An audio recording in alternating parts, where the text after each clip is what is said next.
Hello everyone, మనకి మొక్కల్లో వివిధ రకాలైనటువంటి భాగాలు మనం పరిశీలించినప్పుడు పండ్లు కానివ్వండి లేకపోతే కాయలు కానివ్వండి తీసుకున్నట్లయితే వాటిలో వివిధ రంగుల్లో ఉంటాయి. ఆ రంగుల్లో ఉండడానికి కారణం ఏంటంటే మనకి ప్లాస్టిడ్స్ అనేటటువంటివి ఉంటాయని చెప్పాము. ఆ ప్లాస్టిడ్స్లో మనకి క్లోరోప్లాస్ట్, తర్వాత క్రోమోప్లాస్ట్, ల్యూకోప్లాస్ట్లు అనే విషయం మనకి తెలుసు. అయితే క్లోరోప్లాస్ట్ మన అందరికీ తెలుసు. ఆకుపచ్చగా ఉండడానికి కారణం ఏంటంటే క్లోరోప్లాస్ట్ అంటే మనకి ఆకులు కానివ్వండి తర్వాత కొన్ని కాయలు కానీ ఆకుపచ్చ రంగులో ఉండటానికి కారణం ఏంటంటే ఇక్కడ గ్రీన్ కలర్లో ఉండటానికి ఇక్కడ మనకి క్లోరోప్లాస్ట్ అనేటటువంటి ప్లాస్టిడ్స్ ఉండటం వల్ల ఇవి గ్రీనిష్గా కనిపిస్తూ ఉంటాయి.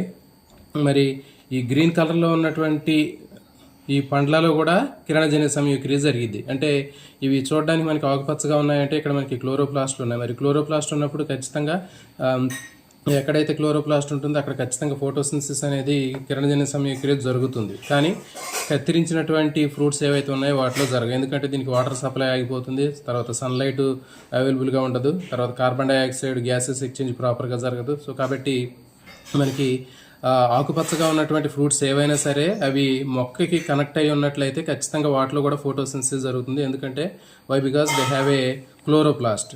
తర్వాత మళ్ళీ వీటిని మనం తెంపిన తర్వాత ఇవి చూడు రంగులు మారుతూ ఉంటాయి. మనం చూడండి ఈ పండ్లన్నీ కూడా రంగులు మారుతూ ఉంటాయి. ఇవి చూడండి ఇక్కడ మనకి ఆరెంజ్ కలర్లో కనిపిస్తున్నాయి, తర్వాత లైట్ ఎల్లో కలర్లో కనిపిస్తున్నాయి, తర్వాత రెడ్ కలర్లో కనిపిస్తున్నాయి. సో మరి ఈ రంగులకి కారణం ఏంటంటే దీంట్లో మనకి క్రోమోప్లాస్ట్లు అని చెప్పాము. అంటే గ్రీన్ కలర్లో ఉంటే క్లోరోప్లాస్ట్ అని చెప్పాము.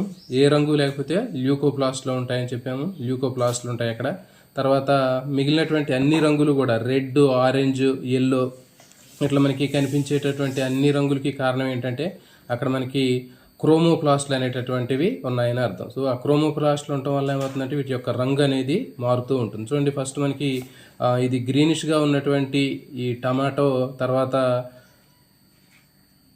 రెడ్, ఆరెంజ్, ఎల్లో ఇట్లా కలర్స్ మారుతూ ఉంటాయి. సో దీనికి కారణం ఏంటంటే క్లోరోప్లాస్ట్లు కూడా ఈ పండు రైపనింగ్కి వచ్చినప్పుడు పక్వానికి వచ్చినప్పుడు ఇవి కలర్ చేంజ్ అవుతూ ఉంటాయి. సో కాబట్టి గుర్తుపెట్టుకోండి, ఈ ఫ్రూట్స్లో వివిధ రకాలైనటువంటి రంగుల్లో ఉండడానికి కారణం ఏంటంటే వీటిలో ఉండేటటువంటి క్లోరోప్లాస్ట్లు.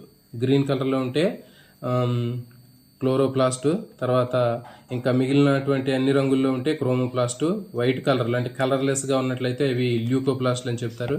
ఇవన్నీ కూడా గ్రీనిష్గా ఉన్నటువంటి అన్ని ఫ్రూట్స్ కూడా తల్లి ప్లాంట్కి అంటే ఆ ప్లాంట్కి అటాచ్ అయి ఉన్నప్పుడు మాత్రం ఖచ్చితంగా వీటిలో ఫోటోసింథసిస్ జరుగుతుంది. కత్తిరించినటువంటి ఫ్రూట్స్లో మాత్రం ఈ గ్రీనిష్గా ఉన్నప్పటికీ ఫోటోసింథసిస్ జరగదు. ఇలాంటి మరిన్ని వీడియోల కోసం ఛానల్ని సబ్స్క్రైబ్ చేయండి. Thank you.